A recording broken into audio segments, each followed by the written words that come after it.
debates, opiniones, entrevistas, en tu programa Hablemos Claro. Buenas noches, amigos televidentes, bienvenidos a un programa más de Hablemos Claro.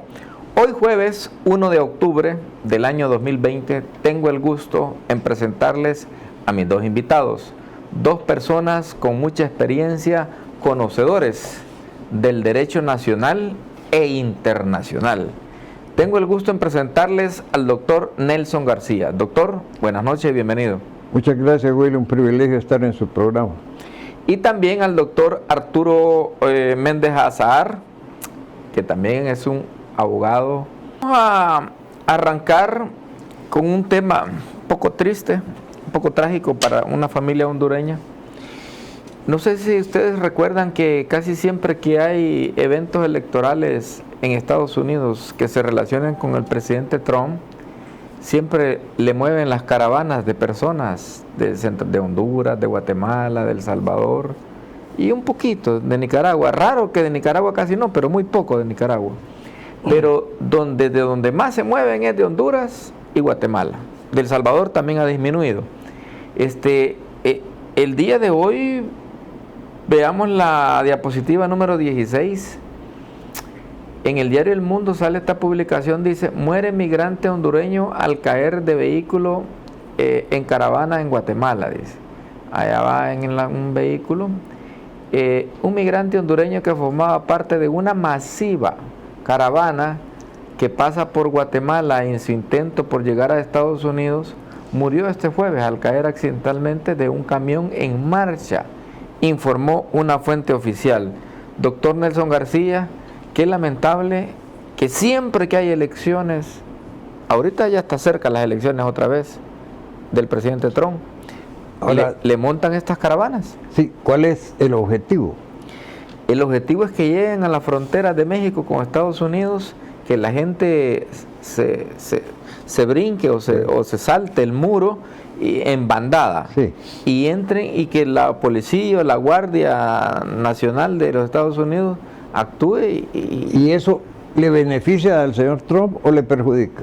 Y si hay una matancinga ahí al otro lado del muro, ¿cree usted que le beneficia o le perjudica? Eso depende de la mentalidad de quien ve la noticia. Ya han de estar igual en El Salvador con la demanda ahí de derechos humanos por genocidio, lo que sea. Ya solo con el espacio de ponerle la fecha. ¿Vea? Y en elecciones sí, o sea, acuérdese que en Estados Unidos pues el tema de los derechos humanos pesa. Pero sinceramente el señor Trump le ha beneficiado mucho estar en contra precisamente de eso en una forma radical, al punto que ha mandado a construir un muro que está a medio terminar, ¿verdad? O a medio comenzar, y eso con el aplauso, y por eso ganó él, porque tuvo un ataque directo a la inmigración, particularmente latinoamericana. Punto de vista eminentemente humano, no hay duda de que ese tipo de acciones es lamentable, precisamente porque abusan de la gente humilde de nuestros países, ¿no? De la necesidad. De la necesidad, de la miseria, de la pobreza. Y de esa manera, no hay duda de que nuestros países deben de hacer el esfuerzo de crear las condiciones de justicia social para que nadie, absolutamente nadie, pueda aprovecharse en motivar a las clases populares, a la clase trabajadora, y someterlas precisamente a eso que es verdaderamente dañino para la humanidad, no digamos para las clases sociales nuestras. Eso en primer lugar. En El Salvador, gracias a Dios, pues yo ya tengo días de no ver ese tipo de acciones. De alguna manera aquí las cosas pareciera ser que se están resolviendo en las clases populares, y ojalá podamos de veras no solo no permitir que se puedan llevar a nuestros salvadoreños de esa manera que es denigrante, sino que también regresen nuestros compatriotas que están en el extranjero como consecuencia de los malos gobiernos que hemos tenido. La vez anterior, de Salvador del Mundo salieron varias caravanas. Así es, así es. La vez anterior, doctor, iba gente repartiéndoles dinero en el camino. A eso iba. Ajá. Y les iban dando comida. Los lograron llevar hasta a una zona bien adentro de México, y cuando pasaron las elecciones, ellos estuvieron como un mes varados ahí. Cuando pasaron las elecciones, los dejaron botados y no fueron muchos los que pasaron. Pero es que a eso me quería referir. Esto es un acto programado y financiado.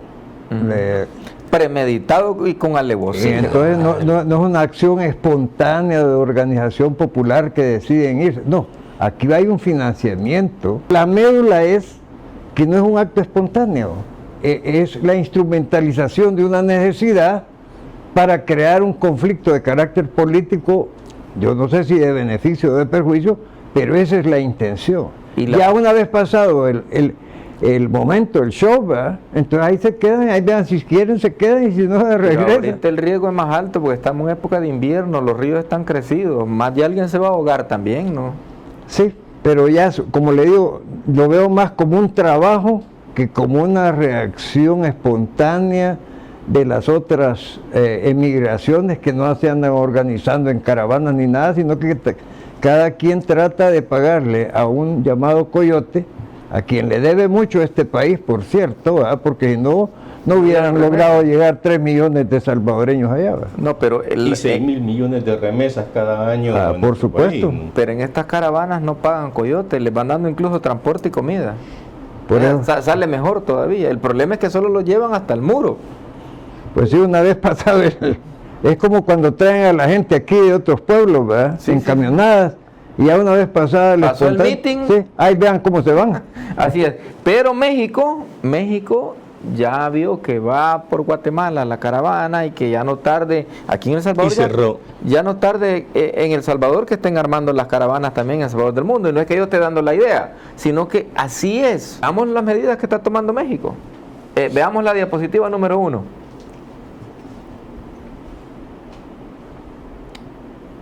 Dice en el diario1.com, México advierte de hasta 10 años de cárcel a extranjeros por COVID-19. Dice.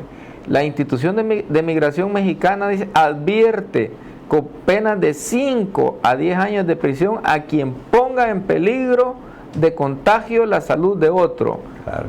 Súbala. Dice, el Instituto Nacional de Migración del gobierno mexicano dice, advirtió este jueves de sanciones y hasta 10 años de cárcel para extranjeros que ingresen al país sin medidas sanitarias derivadas del COVID. ¿Vea? El Código Penal Federal, dice, y los códigos penales de Chiapas, Chiapas es la frontera con sí, Guatemala y México, y Tabasco, dice, estado fronterizo al sureste del país, dice, prevén penas de 5 a 10 años de prisión a quien ponga en peligro de contagio de la salud de otro, dice. Este tipo de problemas no es de soluciones de esa naturaleza. La solución es precisamente para eso es que, por ejemplo, si ya sabemos que en El Salvador del mundo es donde van a tratar de manipular a la gente humilde de nuestras familias, pues hay que tomarnos El Salvador del mundo y no dejemos que se organicen y no dejemos que se los lleven. Porque ya sabemos que este tipo de acciones van orientadas precisamente a abandonarlos después en condiciones todavía totalmente peores, ¿no? En las caravanas anteriores estaba gobernando el FMLN y el FMLN hasta le brindó buses. Porque como decía Nelson, hasta quizás deberíamos de agradecerle a los polleros. Los polleros sí los llevaban hasta Estados Unidos. Claro. Y los polleros los metían. No, y los polleros... Y los siguen llevando. Sí. Bueno, pues, entonces, que se los sigan llevando, pero que los lleven hasta Estados Unidos, que los ubiquen y hasta con trabajo les conseguían. Estos movimientos de veras son verdaderamente criminales. Y a quienes estén involucrados en estas acciones deberían de ser sancionados criminalmente. Hay un detalle que lo da la fotografía misma que usted con la que se inició el programa. Si ves, toda esa gente va, como decían en El Salvador, en molote, es decir, casi uno encima de otro. Y de ahí es donde se deriva la decisión de México de dar esa disposición, porque es evidente que va una caravana de contagio, pues, sin ninguna profilaxis. Además, sí. Entonces, el arma que han utilizado es decir, bueno, si ustedes vienen en esta forma aquí, nosotros lo consideramos un atentado a nuestra seguridad nacional, lo cual así es. Claro. Y entonces ya les va a cantar una represalia, por lo cual va a brincar otro sector interesado para decir que están violando los derechos humanos y que hay derecho a ingresar a México por el libre tráfico, etc. Pero a México Y le costó empezar el carísimo la caravana anterior porque se le juntaron miles de personas de Claro. Centroamérica Claro. y tuvo que designar una área especial para ellos Para poderlos atender. y que se estuvieron quizás con más de 2 meses. Claro, más, todavía Y- hay gente. Pero al principio la gente pensó que esto era que la gente huía por la criminalidad, No, por la delincuencia, no. por la... Nadie se imaginó que era algo programado. Ajá, pero cuando ya esos migrantes estuvieron en su pueblo 1 mes y no se iban, esos que le ayudaban a comer después los andaban golpeando para que se fueran, porque ya ellos empezaban a hacer necesidades en los parques, ya empezaban a incomodar, porque ya no era de tránsito, sino que llegaron a estacionarse ahí. ¿Por qué? Porque no pasaban, no pasaron. Siempre me ha llamado la atención por qué dejar que se desarrolle la organización y la masificación de conjuntar varias personas. Pero y- si y- hacen y no, algo, si hacen algo así, ten en cuenta que inmediatamente van a ir a meter un amparo a la sala de lo constitucional. ¿Ah? y se lo va a resolver a las 7 de la mañana Antes de que y salga. a las 8 de la mañana ya lo va a resolver ahora. Sí. No, los que hemos estado de alguna manera y tenemos alguna experiencia como don Will en la cuestión de la seguridad pública. No, hombre, sí, cuando en aquella época de 1970, cuando comenzaron los movimientos No, cuando era ministro de Justicia, por supuesto, pero eran otros tiempos. Eran otros tiempos y teníamos de alguna manera todavía algunos cuerpos de seguridad que respondíamos a de veras a llevar tranquilidad a la comunidad y todo, y no dejábamos que se desarrollaran esas agrupaciones que son las que ya una vez agrupados, y perdonen la redundancia, en ese momento ya se va haciendo más difícil el poder desmontar un resultado de esa naturaleza. Sí. Sí, el mal hay que cortarlo desde el principio, desde lo sano. Ojalá nosotros lleguemos a tranquilizarnos y cortemos todo ese Allá tipo en de el cantón movimientos. del señor que le dicen Soros, lo acusaron hace poco en una publicación de financiar a 3 periódicos digitales aquí en El Salvador. Salió que le daba $300,000 a un periódico digital, al Faro precisamente, y le da a Factum y también le da a, ¿cómo dijo? Un periódico nuevo, Gato El Gato Negro. Sí. Gato Encerrado, Gato Encerrado. Ah, no, Gato Encerrado. Ajá.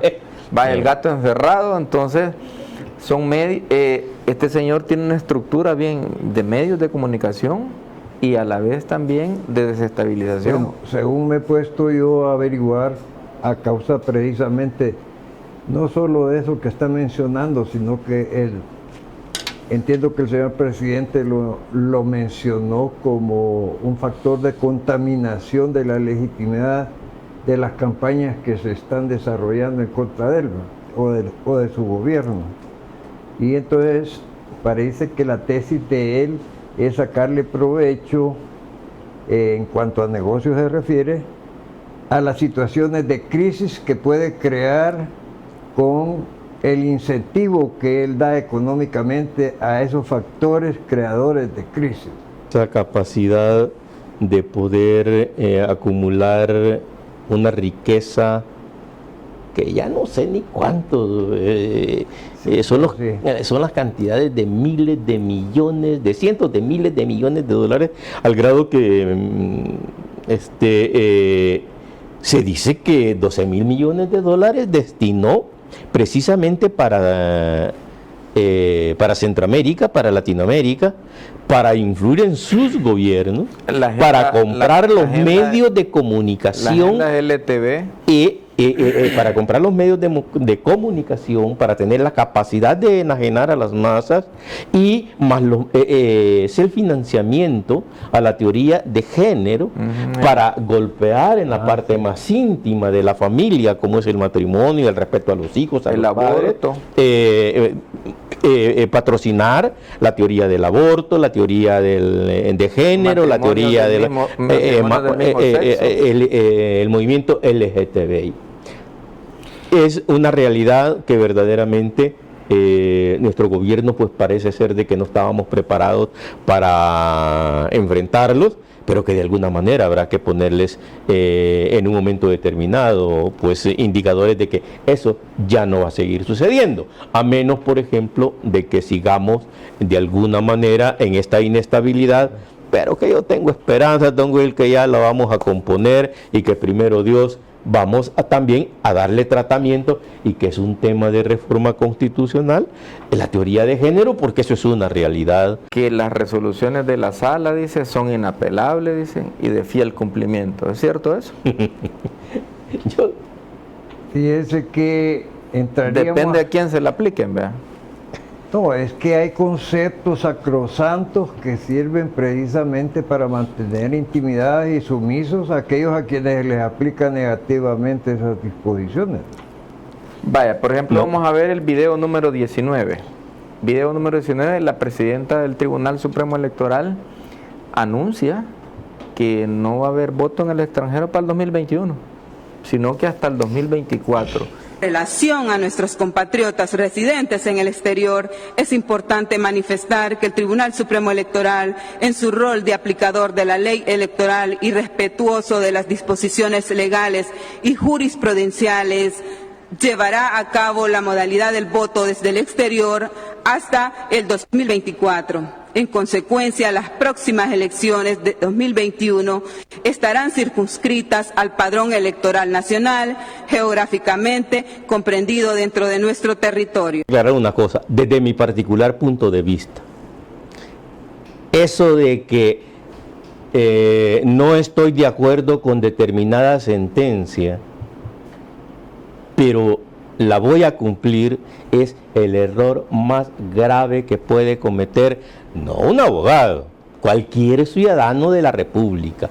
Porque no olvidemos que los ciudadanos salvadoreños tenemos la obligación, conforme al artículo 72, 73, de cumplir y hacer cumplir la Constitución. El artículo 86 indica, ordena, que nadie puede atribuirse facultades que no tiene. Si hay una tan sola autoridad que tiene ese atrevimiento de ordenar algo para lo cual no tiene facultades, esa orden no debe de cumplirse. Es más, las personas que de alguna manera se someten y que vaya pues como es la corte, la sala, hay que hacerle... No, señor. Es la voz de Dios, dice. No, tampoco, mentira, es peor la voz de Dios, ¿no? Lo cierto es de que cuando nosotros nos estamos sometiendo a las sentencias injustas, pronunciadas con ignorancia inexcusable de ley, estamos cometiendo el error más grave, porque nos estamos sometiendo a la arbitrariedad.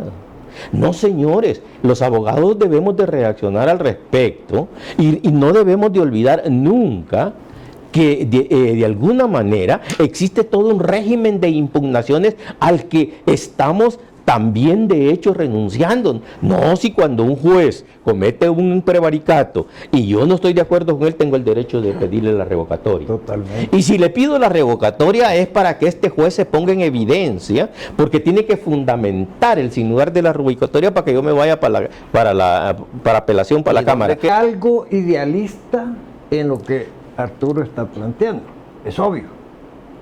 Porque desafortunadamente la mecánica del derecho ha sido diseñada precisamente por eso.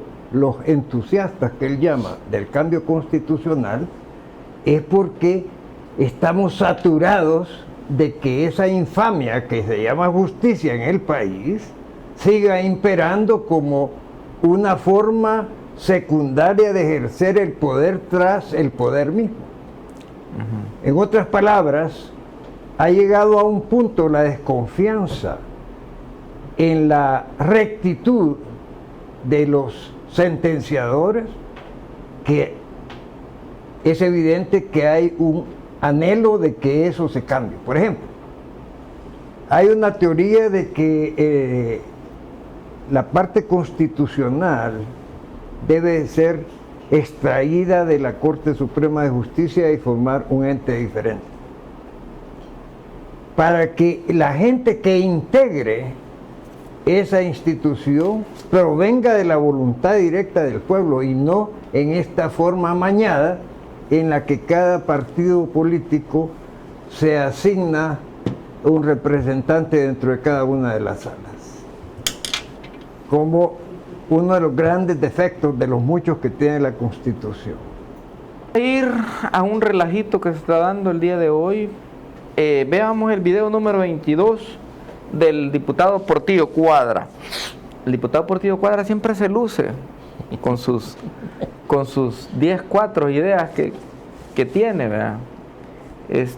Veamos el video número 22, caballeros.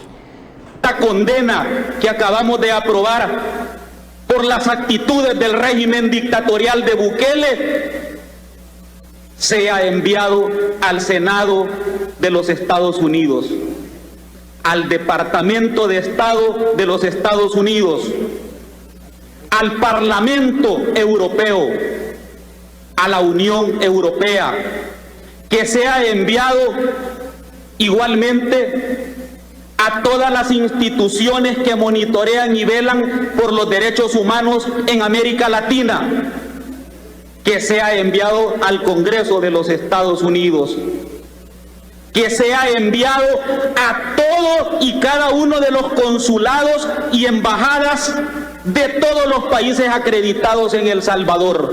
No te vamos a permitir, Bukele, más amedrentamiento, ni a nosotros ni a nuestra familia. Vamos a ofrendar la vida, si es posible, pero no te vas a llevar ni el país, ni tampoco el futuro de nuestra familia y de nuestros hijos. ¡Dictador! En lo que acabamos de escuchar se refleja precisamente a dónde van a recurrir. Si solo le faltó mencionar el Vaticano, yo...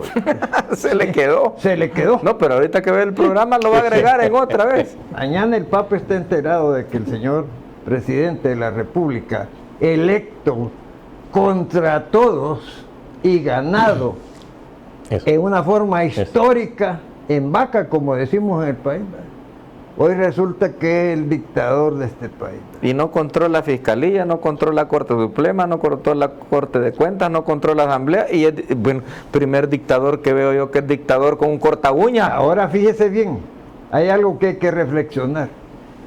¿Cómo es posible que quienes han recibido durante 6 meses completos sus salarios en punto, y con 2 extra salarios, uno a medio año, otro sin al final, los costos, el bono, sin los costos que significa ir a trabajar, como el arreglo personal, el transporte, la comida, etcétera, sean ahora tan intolerantes porque hay un atraso en el pago?